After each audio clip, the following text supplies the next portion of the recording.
Alhamdulillahi Rabbil Alamin, wassalatu wassalam ala Rasulillahil Karim, wa ala alihi wa ashabi amma ba'd. Assalamualaikum warahmatullahi wabarakatuh. Una sa lahat, purihin natin ang dakilang Allah subhanahu wa ta'ala at tayo magpapasalamat sa Kanya na naisagawa natin ang isa sa mga obligado sa Muslim ang pagtatayo ng pagdarasal. Mga kapatid sa Islam, huwag nating iwanan o iwasan ang pagtulong sa mga kapatid natin. Lalo na ang kapatid nating nahihirapan o naghihirap sa kanyang buhay. Bagkus ito ay turo ng Islam na tulungan natin sila, physical man or mula sa bulsa natin. Ang mahalaga, yung makatulong tayo sa kanya. Magpapagaan sa lahat ng problema niya. Kasi yung taong matulungin sa kanya, sa kapwa niya, tutulungan siya ng Allah subhanahu wa ta'ala. Sinabi ng propeta sallallahu alaihi wasallam, "Wallahu fi auni al-'abdi ma kana al-'abdu fi auni akhihi."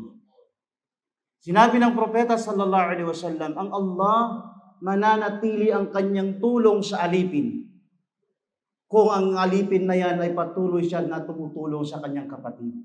Allahu Akbar. Kaya yung pagtulong natin sa kapatid natin, huwag kang umasa sa kanya na bibigyan ka o re-respond ka o tutulungan ka niya din. Dahil ang isang Muslim, innama nut'imukum liwajhillah, la nuridu minkum jazaan wala syukura. Ang pagbibigay sa kapatid natin ay ito'y para sa Allah lamang. At hindi tayo naghahangad ng katumbas na bibigyan din tayo ng nabigyan natin. O tutulungan din tayo ng lahat nating natulungan. Hindi. Dapat lahat ng tulong natin ay lillah, para kay Allah lamang. At si Allah na magbibigay ng gantimpala sa atin. Kaya mga kapatid, huwag mong iwanan ang pagtulong sa iyong kapatid. Dahil ang Allah mananatili ang kanyang tulong sa iyo pag ikaw ay mananatili magtulong sa iyong kapatid. Naway inshallah, isa pamuhay natin ang hadis ng propeta sallallahu alaihi wasallam.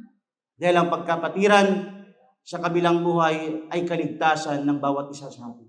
Dahil tatawagin ng Allah, aynal mutahabbuna bi jalali, al-yawm udhilluhum fi dhilli yawma la dhilla illa dhilli. Sinabi ng propeta sallallahu alaihi wasallam, ay yung mananawagan sa kabilang buhay na kung saan tatawagin ang lahat ng nagmamahalan para kay Allah.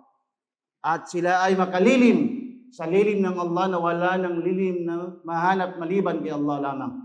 At makaliligtas sila. Waba'ad, assalamu alaikum warahmatullahi wabarakatuh.